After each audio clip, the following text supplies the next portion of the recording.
اتنے روزانہ ہم آپ کو بہت ساری ہم نے جو ہے نا آیتوں کے ساتھ ویڈیو میں نے بتایا کہ اللہ کی سب سے بڑی نعمت کیا ہے، کہ ہم سب سے پہلے تو اللہ کے بندے ہیں، اللہ کی توحید پہ چلتے ہیں اور پھر اللہ کی توحید کو مانتے ہیں، اور اس کے بعد سب سے بڑی نعمت ہے قرآن مجید. اگر وہ نہ ہوتی تو ہمیں ڈو ڈونٹس میں پتہ ہی نہیں چلتا کہ کیا کرنا چاہیے کیا نہ چاہیے. ہر ایک چیز کا اللہ سبحانہ تعالیٰ نے قرآن مجید میں جیسے ذکر کیا ہے، اور اس میں نہیں تو پھر حدیث میں کیا ہے. اس میں جو چیز باقی رہے گی وہ حدیث سے ہمیں پتہ چلتی ہے، جو آپ صلی اللہ علیہ وسلم کے منہ سے بولی ہوئی چیزیں ہیں، لکھی ہوئی چیزیں ہیں صحابہ کے ہاتھوں سے. ٹھیک ہے نا. تو وہ ہم سب کیا کرتے ہیں، ہم اس کو چھوڑ دیتے ہیں. ہمیں کیا ہے، ہمیں دنیا کی فکر لگی رہتی ہے، ہم دنیا کے کاموں میں بھاگتے رہتے، لیکن یہ کبھی نہیں سوچتے کہ 10 منٹ نکال کر کے ہم قرآن سمجھ کر پڑھیں. ایک آیت بھی اگر روزانہ کا معمول بنا لیں، ایک آیت کو بھی ہم اگر سمجھ لیں اور اس کو اپنی زندگی میں فالو کریں تو ہماری دنیا اور آخرت دونوں سنور جائے گی انشاءاللہ تعالیٰ.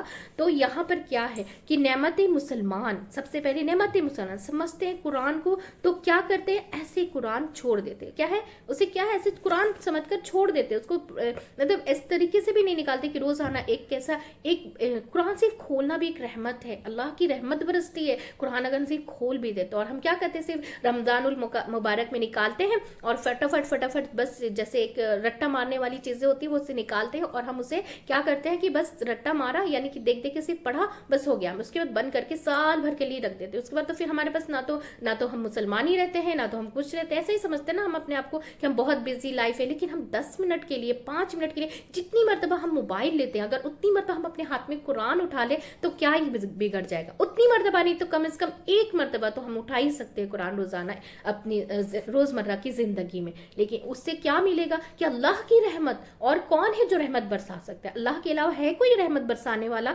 نہیں ہے نا. تو جو ہدایت کو نعمت سمجھے، جو قرآن کو نعمت سمجھے، کیا پھر وہ اس کو چھوڑ سکتا ہے، اس سے کنارہ کشی اختیار کر سکتا ہے؟ نہیں کر سکتا. اس سے غفلت برت سکتا ہے، اس کو چھوڑ کے کوئی اور کام کر سکتا ہے؟ ہرگز بھی نہیں، ہرگز بھی نہیں. اگر جس کو قرآن کی لت لگ گئی، جس کو قرآن کے بارے میں، اللہ سبحانہ تعالیٰ کے بارے میں جب اس کو جیسے اندر سے جاننے کی، سمجھنے کی، پڑھنے کی جب شوق آ جاتا ہے نا، کیونکہ ہر کام کیا ہوتا ہے، شوق سے ہوتی ہے، محبت سے ہوتی ہے. جو چیز ہمیں پسند آتی ہے ہم کتنے جلدی اس کو بنا بولے، ہم ابھی موبائل ہی اٹھانا ہے تو ہم کتنا جلدی، ایک سیکنڈ نہیں لگتا کہ ہم اس کے بغیر ایک دم ایڈکٹڈ ہو گئے ہم موبائل کے، کہ اگر ہم اس ہاتھ میں لے لیتے تو ہمارا مطلب ایسا لگتا ہے کچھ خالی پن ہے. لیکن اسی طریقے سے جب ہم ایڈکشن قرآن کا بنا لیں گے نا تو انشاءاللہ تعالیٰ آپ کا دل بھی قرآن میں لگنے لگ جائے گا. ٹھیک ہے نا.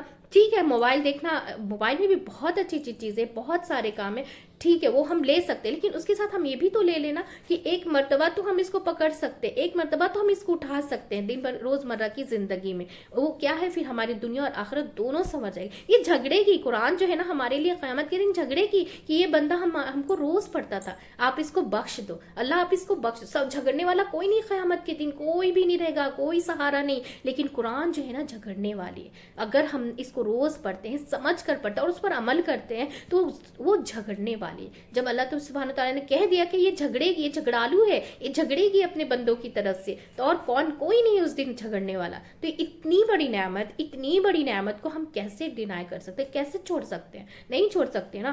تو پھر یہاں پہ کیا بتایا جا رہا ہے، لیکن بنی اسرائیل نے ایسا کیا اور انہوں نے اللہ کی کتاب کو چھوڑ کے جادو ٹونے کے پیچھے کیا ہے لگ گئے، دنیا کے پیچھے جو ہے نا بھاگنے لگے، اور اللہ کی نعمت کو انہوں نے کیا ہے پیچھے ڈال دیا. آج ہم مسلمانوں کا حال بھی یہی ہے. آج ہم سب اپنا محاسبہ کریں، ہم دوسروں کو نہ دیکھیں. ہم سب سے پہلے اپنے آپ کو دیکھیں، ہم اپنے عمل میں کیا کرتے ہیں، ہمارا عمل ایسا ہے کیا، ہمارا عمل بھی تو کہیں ایسا نہیں بنی اسرائیل کے جیسا. تو ہم اپنے آپ کو چینج کریں گے انشاءاللہ تعالیٰ. تو وارننگ ہے یہاں، سخت وارننگ ہے، ان اللہ شدید العقاب، یہاں پہ ہے نا ایک وارننگ. تو جو کوئی بدل دے گا اللہ کی نعمت کو، تو یعنی اسے دیکھ کر کچھ اور جو ہے نا لے گئے، یعنی کہ یہاں رکھنا چاہیے کہ اللہ سخت سزا دینے والا ہے. یہاں یاد رکھنا چاہیے کہ اللہ کیا ہے، سخت سزا دینے والا ہے. سورہ ابراہیم میں آیت نمبر 28 میں بتایا گیا ہے کہ کیا دیکھا تم نے ان لوگوں کو جنہوں نے اللہ کی نعمت کو بدل ڈالا. کفر سے، جنہوں نے کیا کیا، اللہ کی نعمت کو بدل ڈالا کفر سے، یعنی اسلام کے بدلے کفر لے لیا، یا پھر شکر گزاری کے بدلے ناشکری کا رویہ اختیار کیا۔ یعنی بنی اسرائیل نے جو کچھ بھی کیا، سب سے بڑا کفر کیا تھا کہ نبی صلی اللہ علیہ وسلم کی نبوت پر ایمان نہ لانا، جبکہ آپ صلی اللہ علیہ وسلم کا جو ہے نا، آپ صلی اللہ علیہ وسلم کی آمد کیا تھی؟ ذریعہ ہدایت تھی۔ آپ صلی اللہ علیہ وسلم کی کیا ہے آمد کیا تھی؟ ذریعہ ہدایت تھی، کیونکہ ان کے قلب مبارک قرآن مجید اترتا تھا، اور جو اللہ سبحانہ تعالیٰ ان کو بولنے کے لیے بول رہے تھے اور وہ بتا رہے تھے، ٹھیک ہے نا۔ تو آپ جب آپ جو دین لائے وہ کیا ہے، وہ کیا تھا؟ نعمت تھا۔ آپ صلی اللہ علیہ وسلم جو دین لائے وہ کیا تھی؟ نعمت ہے ہم سب کے لیے، جو سب کے لیے تھا، لیکن انہوں نے اسے قبول کرنے سے انکار کر دیا۔ انہوں نے کیا کیا؟ انہوں نے اسے قبول کرنے سے انکار کر دیا۔ وَمَن يَبَدِّلْ نِعْمَتَ اللَّهِ مِن بَعْدِ مَا جَاءَتْهُ فَإِنَّ اللَّهَ شَدِيدُ الْعِقَابِ۔ تو یہاں اگر چونکہ بنی اسرائیل کا ذکر ہے، لیکن عمومی طور پر ہم سب کے لیے یہ حکم ہے، عمومی طور پر کیا ہم سب کے لیے حکم ہے۔ خلاصہ کیا ہے کہ اس آیت کا خلاصہ کیا ہے کہ آیت بینات اللہ کی نعمت ہوتی ہے۔ آیت بینات کیا ہے؟ اللہ کی نعمت ہوتی ہے، یعنی کہ کھلی کھلی نشانیاں، کھلی کھلی آیات کا سمجھ میں آ جانا کیا ہے؟ اللہ کی نعمت ہے۔ کیونکہ یہ انسان کے ایمان کو جگاتی ہے، ایمان کو بڑھاتی ہے، ایمان کو کیا ہے؟ بڑھاتی ہے۔ اب آپ دیکھیے کہ آیت کو قرآن میں کیا ہے؟ قرآن میں موجود ہے، آیت کیا ہے؟ قرآن میں موجود ہے، لیکن آپ کو ترجمہ نہیں آتا۔ وہ کیا ہے؟ کیا ہے؟ بیان نہ ہو تو آپ پہ واضح نہ ہو، کیا ہے؟ خالی پڑھنے سے بھی کیا ہے؟ سکون ملتا ہے، لیکن آپ سمجھ کر پڑھتے ہیں تو کیا ہوتا ہے کہ دل جاگتا ہے۔ ابھی نعمت کسی کو مل رہی ہو اور انسان اسے چھوڑ کر کچھ اور کرنے لگ جائے، تو کسی اور کیا ہے نا، کسی اور انسان اسے چھوڑ کر کچھ اور کرنے لگ جائے، کسی اور چیز کے پیچھے بھاگنے لگ جائے، تو رسول اللہ علیہ وسلم کی آمد کیا ہے؟ رسول اللہ علیہ وسلم کی آمد کیا ہے؟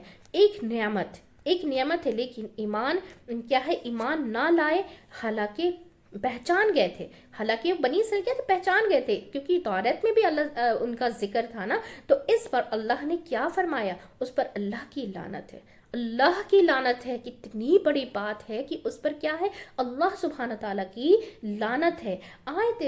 آیات اللہ کی نعمت ہے، کیونکہ وہ ایمان جگاتی ہے، اور ایمان میں نجات ہے، اور ایمان بڑھاتی ہے۔ یعنی کہ ایمان ہو تو شکر آتا ہے۔ ایمان اگر ہوتا ہے نا تو ہر نعمت کو ہم کیا، شکر کے زبان سے ہمارے شکر نکلتا ہے۔ اگر ہم کسی کو دیکھتے ہیں، جیسے ابھی آپ ہی دیکھیں کہ اگر ہم کسی کو پاس دیکھتے ہیں کہ یہ چیز ان کے جو کبھی ہمیشہ اپنے شکر کب نکلتا ہے؟ جب ہم اپنے سے کم والے کو دیکھتے ہیں کہ اللہ نے ان سے بہتر مجھے بنایا، الحمدللہ الحمدللہ۔ کسی کے پاس گھر نہیں اور ہمارے پاس گھر ہے، تو کیا اس کا شکر ہمارے منہ سے نہیں نکلے گا؟ ہمارے پاس آنکھیں ہیں، ناک ہے، اپنی باڈی کا ہی ہم دیکھ لیتے ہیں کہ ہمارے باڈی اگر سارے اعضاء ہمارے صحیح ہیں تو ہم اس سے ہر کام کر رہے ہیں، تو کیا اس کا شکر ہے؟ جن کے پاس نہیں ہے ان سے پوچھو اس کی اہمیت، کہ اس کے اور ویسے ہم لا بھی نہیں سکتے، کتنے بھی پیسے لے ڈال دیں، کتنا بھی سب کچھ بیچ دیں، اگر ایک اعضاء اللہ سبحانہ تعالیٰ ایک پارٹ بنائے ہوا اگر ہمارا خراب ہو جاتا ہے، کڈنی خراب ہو جاتی ہے، تو کتنی پریشانی ہوتی ہے۔ کیا ہم اس کا شکر روز ہمیں ادا نہیں کرنا چاہیے؟ شکر۔ اور جو ایمان والے ہوتے ہیں نا، ایک ایک چیز کو دیکھتے، یہاں تک کہ سانس بھی لیتے تو کیا کہ اللہ، کیونکہ جیسے ہم چھینک مارتے ہیں تو الحمدللہ، کیونکہ اس وقت ایک سیکنڈ کے لیے کیا ہوتا ہے کہ سانسیں رک جاتی، اور اللہ نے پھر واپس وہ سانسیں دے دی، تو پھر اس میں ہمیں اللہ کا شکر ادا کرتے ہیں نا، الحمدللہ۔ چھینک آنے پہ ہمیں بولنا بھی چاہیے تاکہ اللہ کا شکر ادا، کیونکہ اللہ نے ہمیں سانسیں لوٹا دی۔ اگر وہ کھینچ ہی لیتا تو کیا کرتے؟ مر جاتے نا، لیکن کتنی بار چھینکیں آتی ہیں، الحمدللہ ہمیں بولنا چاہیے، کیونکہ اس سیکنڈ اس وقت کیا ہے؟ سانسیں رک جاتی ہیں، نکل جاتی ہیں، سانسیں نہیں رہتی ہمارے اندر، اور پھر جب واپس آتی تو پھر الحمدللہ کہنا چاہیے۔ چھینک ختم ہونے کے بعد کیا ہے؟ الحمدللہ کہنا چاہیے۔ تو ایمان ہو تو شکر آتا ہے، کیونکہ شکر آئے گا ہی آئے گا، اور شکر آئے تو انسان کفر سے بچ سکتا ہے، یعنی انکار سے بچ سکتا ہے، کیونکہ اللہ کی ہر نعمت ہمیں جب دکھتی ہے تو ہمارے شکر ہم منہ سے اپنے آپ نکلتا ہے، وہ اپنے آپ ہی نکلتا ہے، ہمیں بولنے کی ضرورت ہی نہیں پڑتی ہے، لیکن وہ ویسا آنکھیں چاہیے، ویسا دل چاہیے، وہ اللہ کا اب جو ہے نا اندر سے وہ ویسا تقوی چاہیے، وہ اللہ کو پہچاننے کی نظریں چاہیے، اور اللہ سے ہدایت کے لیے روز دعا کرنی چاہیے کہ اللہ ہمیں ہدایت دے کہ میں تیرے جو ہے نا میں قرآن کو سمجھ سکوں، پڑھ سکوں اور اس پر عمل کر سکوں، تاکہ اللہ سبحانہ تعالیٰ جس کے دل میں جو ہے نا اگر رہتا ہے نا تو اللہ سبحانہ تعالیٰ سے ہدایت بھی دیتا ہے اور اس کی مدد بھی کرتا ہے انشاءاللہ تعالیٰ، ٹھیک ہے نا۔ تو جیسے ہمیں ہمارے جسم کو کھانے کی ضرورت ہے، ہم کھانا کھاتے ہیں تو کتنی قوت محسوس ہوتی ہے، کتنی طاقت محسوس ہوتی ہے کہ چل سکتے ہیں، پھر سکتے ہیں، وہی ہم جب نہیں کھائے رہتے تو کیسا ہمیں ڈل جیسا لگتا ہے، لیکن جب ہم کھا لیتے ہیں، لیکن وہ جسم کی غذا ہے، تو ہمارے روح کی غذا کے لیے کیا ہے؟ اللہ قرآن پڑھنا، یعنی کہ اللہ کی اس نعمت کو ہمارے اندر جب جاتی ہے تو ہماری روح جو ہے نا وہ اس کے اندر جان آتی ہے، اور جب اس کے اندر جان آتی ہے تو ہم کیا ہمارے اندر جذبہ پیدا ہوتا ہے، ہر اچھا کام کرنے کا جذبہ پیدا، اور ہمیں ڈو ڈونٹس میں پتہ چلتا ہے، ہر آیت میں اللہ سبحانہ تعالیٰ کے ایک ایسے میسیجز ہیں کہ اگر ہم ہر ایک چیز کو زندگی میں اتار لیں تو ہم دنیا کی کوئی طاقت ہمیں جو ہے نا کچھ نہیں بگاڑ سکتی سوائے اللہ سبحانہ تعالیٰ کی، لیکن اس پہ بھی ہمیں تکبر نہیں کرنا ہے، ہمارے پاس کتنا بھی علم آ جائے، کیونکہ علم کا سب سے برا تکبر ہوتا ہے، کیونکہ شیطان نے بھی علم کا ہی تکبر کیا تھا اور اسے نکال دیا گیا، اسے مطلب شیطان ہی بنا، ابلیس ہی بن گیا وہ، ٹھیک ہے نا۔ لیکن ہمیں اسی لیے علم کا بھی تکبر جو دیا الحمدللہ اللہ تعالیٰ نے دیا، اور ہمیں اور آگے دے، اس طریقے سے ہمیں دعا کرنا، عاجزی رکھنا چاہیے اپنے اندر، عاجزی پیدا ہونا چاہیے ہمارے اندر، ٹھیک ہے نا۔ تو پھر یہ کیا ہے کہ بیچ سکتا ہے، اور اگر انسان نہیں کیا ہے بیچتا تو بھی نتیجہ اور کیا ہے انجام کیا ہے؟ عقاب، یعنی کہ سزا۔ پھر فرمایا کہ آگے کیا ہے آئے گا، کیوں ہوتا ہے کہ انسان پھسلتا ہے، کیوں ہوتا ہے ایسا کہ انسان پھسلتا ہے، ٹھیک ہے نا۔ آیت نمبر اب 212 میں بتایا گیا ہے، اب آیت نمبر 212 میں بتایا گیا زُیِّنَ لِلَّذِینَ کَفَرُوا الْحَیَاةُ الدُّنْیَا، دنیا کی زندگی کی زینت انسان کو کیا ہے پھسلا لیتی ہے۔ اب آگے بتایا بھی جا رہا ہے نا، اللہ سبحانہ تعالیٰ ہر ایک آیت میں کتنی اچھے سے یہ چیزیں بتاتے ہیں نا، یہ خوشی ہوتی ہے کہ کیسے اللہ تعالیٰ اپنے بندوں کو بنایا ہے نا اپنے ہاتھوں سے، تو اسے پتا ہے کہ ہمارے بندے کیسے کس لینگویجز میں وہ سمجھ سکتے ہیں۔ تو کیا بتایا کہ دنیا کی زندگی کی زینت انسان کو پھسلا لیتی ہے۔ انسان کب پھسلتا ہے؟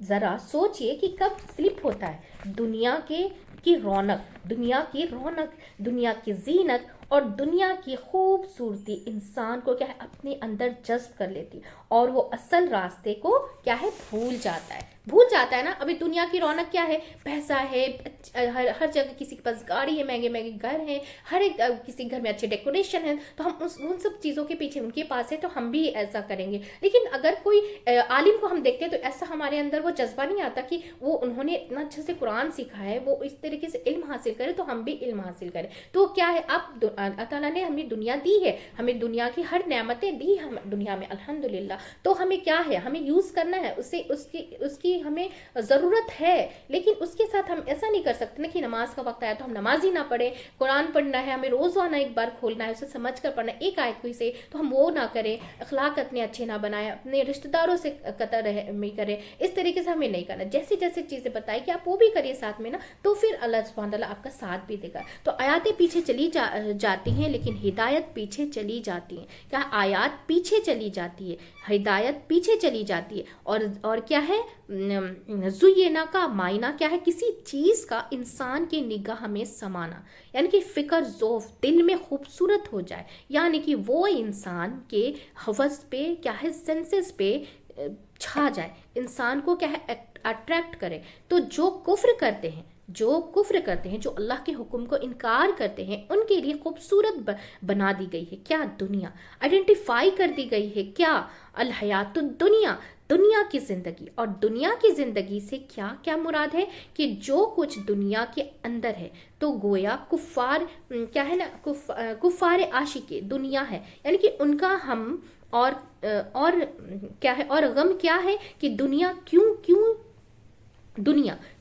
کیوں یہ دنیا جو ہے نا ان کے دماغ پہ اتنا چھا گئی ہے، کیونکہ وہ اس کے برابر کسی اور چیز کو دیکھتے ہی نہیں، جانتے ہی نہیں، اس سے آگے انہوں نے کچھ جانا ہی نہیں، اس سے بھی زیادہ کچھ خوبصورت ہے۔ یعنی کہ صحابہ اکرام کے لیے جنت ایسی تھی جیسے وہ دیکھ چکے ہیں۔ صحابہ اکرام کا کیسا تھا طرز عمل کہ ان کی نیت ایسی تھی کہ جیسے وہ جنت دیکھ چکے، اس لیے انہیں دنیا کی چیز کی جو ہے نا دلچسپی نہیں تھی، اس سے آگے چلے گئے تھے، وہ ان سب چیزوں سے اوپر چلے گئے تھے۔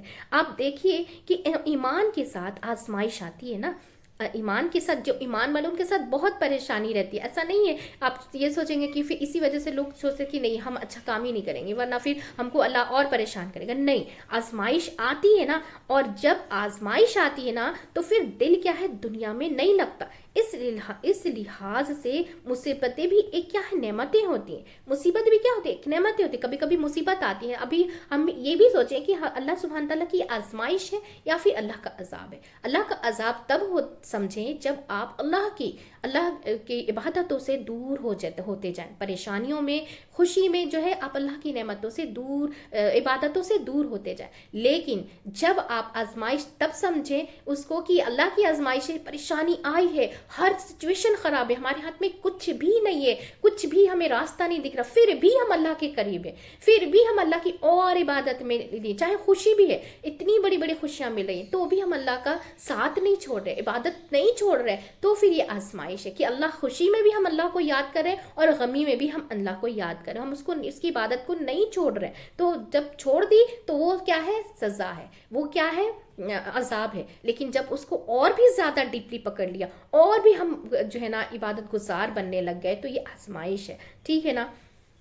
تو کیا ہے یہاں پہ بتایا گیا ہے کہ ہوتی ہے دنیا سے دل کیا ہے، جتنی دنیا تنگ ہوتی ہے انسان پہ تو مشکلات زیادہ ہوتی ہیں، دنیا سے دل اچٹ ہو جاتا ہے، اور کیا دل چاہتا ہے پھر چلے یہاں سے، دل نہیں لگتا یہاں، پھر کیا ہمیں جب مصیبت زیادہ پریشان ہوتی ہے، اللہ مجھے اٹھا لے، مجھے اپنے پاس بلا لے، پھر دنیا میں اچھی نہیں لگتی۔ ایسا ہوتا ہے نا کہ اللہ تم اپنے پاس ہی بلا لے، اتنی مصیبت تو دینے سے اچھا ہے کہ تو اپنے پاس ہی بلا لے، میں مر جاؤں، میں ایسا، مطلب ہم لوگ ایسا سوچتے ہیں نا۔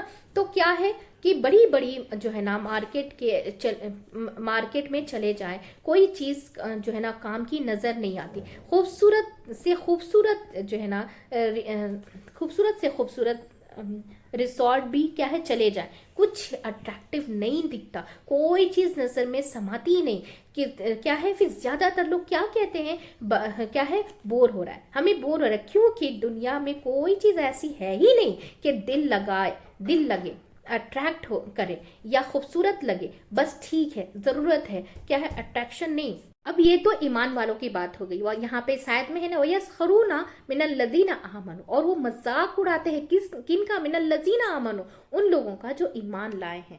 تو اس کے اپوزٹ، اس کے برعکس کون لوگ ہیں، ان کے لیے خوب اٹریکشن ہے، دنیا کیا ہے ان کے لیے خوب اٹریکشن ہے، اس میں وہ انجوائے کرتے ہیں۔ مومن انجوائے نہیں کر سکتا، جب انسان کے اندر ایمان اترتا ہے نا تو انجوائمنٹ کیا ہے، چلی جاتی ہے۔ ٹھیک ہے، انسان کہتا ہے ٹھیک ہے یہ اچھا ہے، یہ نہیں اچھا ہے، فرق ہوتا ہے نا، لیکن کوئی چیز دل میں نہیں اترتی، لیکن کیا ہے، پھر کوئی چیز دل کے اندر اب نہیں اترتی، اور پھر جتنی ایمان کی چاشنی بڑھتی جاتی ہے نا، اس کا اتنا ان کا کیا ہے، اتنا دنیا کی چیزیں کم خوبصورت نظر آتی ہیں۔ یہ بالکل صحیح بات ہے کہ اتنا کیا ہے، دنیا کی چیزیں کم خوبصورت نظر آتی ہیں، اور پھر انسان کی نگاہ پھر کہیں اور ہوتی ہے تو آخرت کی طرف ہوتی ہے، پھر وہ اس کی خوشیوں کی طرف جاتا ہے، پھر کیا ہے، پھر آخرت کی خوشیوں کی طرف جاتا ہے، پھر اس کے لیے ہر چیز قربان کر سکتا ہے، پھر کیا ہے، وہ اس کے لیے اللہ سبحانہ تعالیٰ کے لیے، آخرت کے لیے کیا ہر چیز اس کو وہ قربان کر سکتا ہے، اور بھی خوشی کر سکتا ہے، پھر اس کے لیے کیا ہے، یشری نفسا، یعنی کیسے ہو سکتا ہے صرف اسی صورت میں جب آپ کی آخرت دنیا کے مقابلے میں زیادہ عزیز ہو جائے، زیادہ پسندیدہ ہو جائے، ٹھیک ہے نا۔ اب کیا ہوتا ہے، جب ایمان والوں کے لیے دنیا اتنی ویلیوبل نہیں ہوتی، تو ایک اور حدیث میں آتا ہے کہ مومن کے لیے دنیا کیا ہے، مچھر کے پر کے برابر بھی نہیں، کیونکہ مومن دنیا کو گھر نہیں سمجھتا، یہ ہے نا، یہ ہمارا گھر نہیں ہے، یہ صرف گزارنے کی جگہ ہے۔ جب کوئی اچھی چیزیں دیکھتے ہیں تو فرماتے لبیک کیا ہے، ان العیش والآخرہ، کیا ہے، پھر ایک مرتبہ آپ صلی اللہ علیہ وسلم غزوہ خندق کھود رہے تھے، اور پھر کیا پڑھ رہے تھے، کوئی زندگی نہیں مگر زندگی تو ہے اصل میں آخرت کی، تو زندگی تو وہاں کی ہے، زندگی کہاں کی ہے؟ آخرت کی، ہمیشہ کی زندگی، جس میں کوئی غم نہیں، دکھ نہیں، خوف نہیں، کیا ہے نہ موسم کی، نہ موسم ہے کہ پریشانی ہے نہیں ہوتی، پھر کیا ہے نہ زحل ہے، نہ ہی اور کچھ۔ اس کے مقابلے میں دنیا میں جتنی چیزیں ہیں اس کے ساتھ کیا ہے، اس کے ساتھ کی خرابیاں ہیں، اس کے ساتھ بھی خرابیاں ہیں نا، خوشی کے ساتھ کی غم ہے۔ پھر مومن کو دنیا کیا ہے؟ قید خانہ نظر آتی ہے۔ مومن کو کیا ہے؟ دنیا قید خانہ نظر آتی ہے، کیونکہ جو ہے نا چوائسیز کم رہ جاتی ہیں، چوائسیز کم رہ جاتی ہیں۔ جس طرح ایک قیدی کے لیے چوائسیز کم رہ جاتی ہیں، تو جیسے ایک جیل میں ہم بند رہتے ہیں، ٹھیک ہے نا، ایک جیل میں جیسے کوئی بندہ بند ہے تو اس کو کیا کہا جاتا ہے کہ تم یہیں پہ بیٹھو گے، یہیں پہ کھاؤ گے، یہیں پہ، کیونکہ اس کے پاس چوائسیز نہیں رہتی کہ وہ کہیں اور بیٹھ کے جا سکتا ہے، کہیں پہ سو سکتا ہے، کچھ بھی کر سکتا ہے، ایسا کچھ بھی نہیں نا، ان کو جو دیا جاتا ہے بس اتنا ہی کرنا ہے، ان کے پاس چوائسیز ہی نہیں رہتی ہیں، ٹھیک ہے نا۔ تو کتنا بھی اچھا آپ کا گھر ہو، کتنے بھی اچھے آپ کے پاس کپڑے ہیں، کتنی بھی خوبصورت چیزیں ہیں، لیکن آپ کی چیزیں، آپ کی کیا ہے چوائسیز، کیا ہے کا معنی، آپ ایک کیا ہے باؤنڈری میں، آپ ایک باؤنڈری میں ہیں، اور وہ کیا ہے؟ اللہ کی اطاعت، اللہ کی اطاعت، اس کے کیا ہے، اس کے باہر نہیں جانا، اس کے باہر نہیں جانا ہے، اس سے باہر نکلے تو وہ کیا ہے؟ فسق ہے، وہ کیا ہے؟ فسق ہے۔ جیسے ایک قیدی باہر نکلنے کی کوشش کرے گا تو کیا کرے گا؟ اگر سزا مل جائے تو کیا ہے؟ اور سزا مل جائے گی، سزا میں اضافہ ہو جائے گا اور اس کی سزائیں بڑھا دی جائیں گی۔ اس جیل میں کیا ہے، اس جیل میں پھول بھی لگے ہوئے تھے، لیکن اس نے کیا کیا؟ اس کو اتنی بڑی بڑی وال لگی ہوئی تھی، اتنی بڑی بڑی وال لگی ہوئی تھی کہ اس کے باہر کیا ہے؟ کچھ پتہ نہیں، اس کے باہر کیا ہے؟ ابھی جیل میں آپ دیکھتے ہیں نا کہ جیل کی دیواریں کتنی اونچی اونچی رہتی ہیں، کچھ ہمیں دکھائی نہیں دیتا۔ تو ایک خاتون تھی وہاں جنہوں نے اپنی کیا ہے نا سوتن کو قتل کیا تھا، اپنی سوت کو کیا تھا؟ قتل کیا تھا۔ تو 10 سال سے تھی وہ جیل میں، اور جو ہے نا پوری لائف کی سزا ہے ان کو۔ تو بات یہ ہے کہ اگر ہمیں سارا دن کسی کلاس میں رہیں تو کیا ہے؟ گھبراہٹ شروع ہو جائے گی، گھبراہٹ شروع ہو جائے نا، کسی بھی جگہ ہم ایک ساتھ اکٹھے نہیں بیٹھ سکتے اتنے دنوں تک، گھبراہٹ شروع ہو جائے گی، چاہے آپ کتنا بھی انجوائے کر رہے ہیں، انجوائے نہیں کر سکتے، اگر ہم ایک ہی جگہ ہمیں بول دیا جائے کہ ہمیں بہت مزہ آ رہا ہے، لیکن ہمیں سارا دن یا پھر ہمیں 2 دن 1 دن کہہ دیا جائے کہ اسی جگہ میں اسی روم میں آپ کو کرنا ہے، تو ہم نہیں انجوائے کر سکتے، پھر ہمیں بہت اریٹیشن ہو جاتا ہے۔ کہیں بھی کیا ہے نا مستقل طور پر انسان قید ہو جائے، بند ہو جائے تو بہت اریٹیٹ ہو جاتے ہیں نا۔ تو مومن کے لیے دنیا میں کچھ بھی ہو، چونکہ اس کو ایک حد کے اندر رہنا ہے، چوائس لیمیٹڈ ہے، ہر چیز میں کیا ہے؟ حلال حرام دیکھنا ہے، جائز ناجائز دیکھنا ہے، اللہ کی رضا دیکھنی ہے، تو پھوک کے قدم، سنبھال کے قدم اٹھانا ہے، اور کیا ہے؟ پھسلنے سے بچنا ہے، گرنے سے بچنا ہے۔ تو ایسی صورت میں زندگی واقعی ایک بوجھ ہو جاتی ہے، لیکن لہٰذا دوسرے لوگ کیا کرتے ہیں؟ دوسرے لوگ مذاق اڑاتے ہیں، کیا نا، دوسرے لوگ کیا کرتے ہیں؟ مذاق اڑاتے ہیں، کیونکہ وہ کیا ہے؟ اب یہاں پہ کیا ہے؟ وَيَسْخَرُونَ الَّذِينَ آمَنُوا، یعنی کہ ایسے ایمان والوں کو جو بہت احتیاط کی زندگی بسر کرتے ہیں، تقوی کی زندگی بسر کرتے ہیں، لوگ ان کا کیا کرتے ہیں؟ مذاق اڑانے لگتے ہیں۔ وَالَّذِينَ اتَّقَوْا فَوْقَهُمْ يَوْمَ الْقِيَامَةِ، یہاں پہ کیا ہے؟ وَالَّذِينَ اتَّقَوْا، لیکن ہوگا کیا؟ جب میں نے تقوی اختیار کیا، اللہ سے ڈرتے رہے، احتیاط کی زندگی بسر کی، تو پھر کیا ہوگا؟ فوقہم یوم القیامہ، یعنی کہ قیامت کے دن زندگی بدل جائے گی، وہ ان کے اوپر ہوں، کیونکہ دنیا میں بھی کیا ہے؟ اللہ اخلاق کے اعتبار سے، ایمان کے اعتبار سے ایمان والے فوقیت رکھتے تھے، اور آج کی دنیا میں بھی اور ہر زمانے میں بھی آپ نے دیکھا ہوگا کہ ایمان کیا ہے؟ اخلاق اور جو ہے نا اخبار، ان کی کوئی ویلیو ہوتی ہے، عموماً لوگ اس کو کیا ہے؟ ویلیو نہیں دیتے، حالانکہ ویلیو انہی چیزوں کی ہے، حالانکہ کیا ہے، ویلیو کیا ہے، انہی چیزوں کی ہے، قدر و قیمت ایمان کی اور اخلاق کی ہے، یعنی کہ کردار کی ہے، اصول کی ہے۔ اگزامپل میں جیسے اگر ہم بچوں کو بتاتے ہیں تو جو یہ سب نہیں کرتے وہ تو بہت کامیاب نہیں ہے، اور آپ کہتے ہیں کہ مطلب کیا کہتے ہیں کہ ایمان پہ قائم رہو، اصول پہ قائم رہو، اصول پہ کیا ہے، قائم رہو، لیکن کیا ہوتا ہے،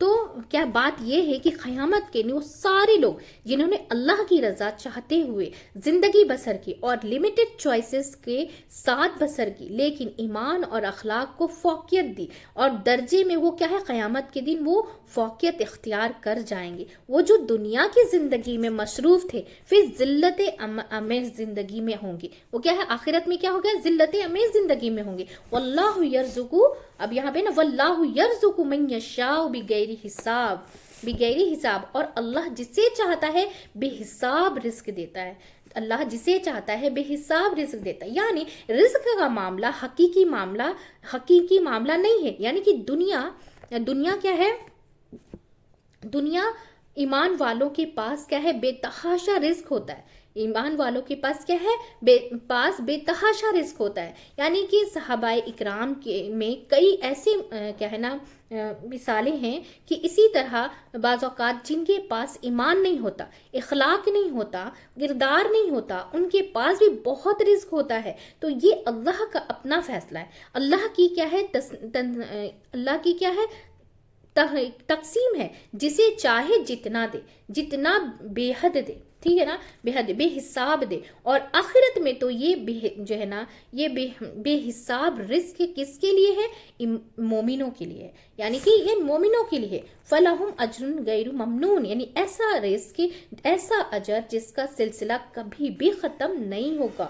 تو خلاصہ کیا ہے اس آیت کا، کہ مومن دنیا کی زندگی میں دل نہیں لگا سکتا، مومن کیا ہے، دنیا کی زندگی میں دل نہیں لگا سکتا، اس کے لیے یہاں اٹریکشن نہیں ہے، اور دوسرا کیا ہے کہ مومن کے لیے چوائسز کیا ہے، لمیٹڈ ہے، اس کے پاس ہر کام کرنے کا یہاں اختیار نہیں ہے، اسے اللہ کے اطاعت کے باؤنڈریز کے اندر رہنا ہے، لہٰذا اس کے لیے کیا ہے، دنیا ایک قید خانے کی طرح ہے۔ مومن تیسرا کیا ہے کہ مومن آخرت پر دنیا کو ترجیح دیتا ہے، مومن کیا ہے، آخرت پر دنیا کو ترجیح دیتا ہے، لہٰذا تقوی کی زندگی اختیار کرتا ہے، اور اس تقوی کے بنا پر وہ آخرت میں کیا ہے، بلند درجے پر ہوگا، اور اس کا مذاق اڑانے والے کیا ہے، ذلت سے دو چار ہوں گے، ذلت سے کیا ہے، دو چار ہوں گے۔ سورۃ البنی اسرائیل میں بتایا گیا ہے کہ دنیا میں بھی ہم نے بعض کو بعض پر فضیلت دی ہے، اس کے کیا ہے، ان کے اخلاق اور تقوی کی وجہ سے، تو بھلے کسی کو نظر نہ آئے، اور آخرت کیا ہے،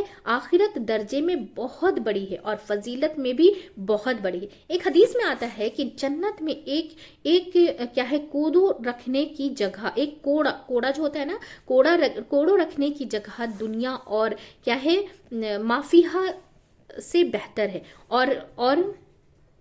اور ہودا کتنا ہوتا ہے، اور کوڑا کتنا ہوتا ہے، 1 میٹر کا ہوتا ہے، پھر جگہ جو ہے، دنیا اور دنیا کے اندر جو کچھ ہے سب کیا ہے، سب سے زیادہ بہتر ہے، آخرت کیا سب سے زیادہ بہتر، تو جنت اگر کسی کو 1 میٹر برابر بھی مل جائے تو پوری دنیا سے زیادہ اچھی، اور بے حساب رزق ہمیشہ سے انسان کی خواہش رہی ہے، اتنا ہو کہ کبھی ختم نہ ہو، اور وہ خواہش قیامت کے دن ہی پوری ہو سکتی ہے۔ اور بغیر حساب کا ایک اور معنی بھی ہے محاسبہ، یعنی کہ اہل جنت کو جنت میں جو کچھ دیا جائے گا اس کا کوئی حساب نہیں لیا جائے گا، کتنا کھا لیا جائے، کتنا بھی خرچ کر لیا جائے، دنیا میں تو اگر کوئی ایسا کرے گا تو کیا ہے، کیا حساب لیا جائے گا، دنیا میں ہے نا کہ حساب سے خرچ کرو، حساب لیا جائے گا، لیکن آخرت میں حساب محاسبہ نہیں ہوگا، پھر کچھ کیا ہے، کچھ معاہدے کی بات ہی نہیں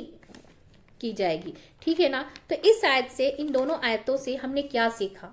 تو الحمدللہ ہماری مختصر سی تفسیر جو ہے مکمل ہو چکی ہے، لیکن 211 اور 212 سے ہم نے ان دونوں آیتوں سے کیا سیکھا؟ 211 سے ہم نے کیا سیکھا؟ اس آیت سے کیا اہم بات پتہ چلتی ہے کہ اللہ کا بے شمار نعمتوں کا دینا اور کہنا واضح نشانیوں کو دیکھ کر بھی ایمان نہیں لانا، اس سے بنی اسرائیل کی نافرمانی کا پتہ چلتا ہے، اور اس جگہ پہ ہم اپنے آپ کو بھی دیکھیں گے۔ پھر آیت نمبر 212 سے ہم نے کیا سیکھا کہ اس آیت میں کفار اور ایمان والوں کا فرق بتایا گیا کہ ایمان والے تقوی کی زندگی بسر کرتے ہیں اور آخرت کی زندگی کو ترجیح دیتے ہیں، اور کفار کیا کرتے ہیں؟ دنیا کی زندگی کو ترجیح دیتے ہیں اور آخرت سے اسے کیا ہے، اسے کوئی دلچسپی نہیں ہوتی ہے۔ تو الحمدللہ ہماری مختصر سی تفسیر جو مکمل ہو چکی ہے، بہت ہی دھیان اور توجہ سے سننے کا۔ ہر ایک آیت میں اللہ سبحانہ تعالیٰ نے بہت اچھی ایک میسج ایسے ہیں کہ ہم جو ہے نا قرآن جب سمجھ کر پڑھتے ہیں تو پھر ہم سب کے لیے کیا ہے، عمل کرنا بھی آسان ہو جائے گا۔ تو ہم سب جو ایک فیملی کی جیسا مل کر اسے زیادہ سے زیادہ شیئر کریں گے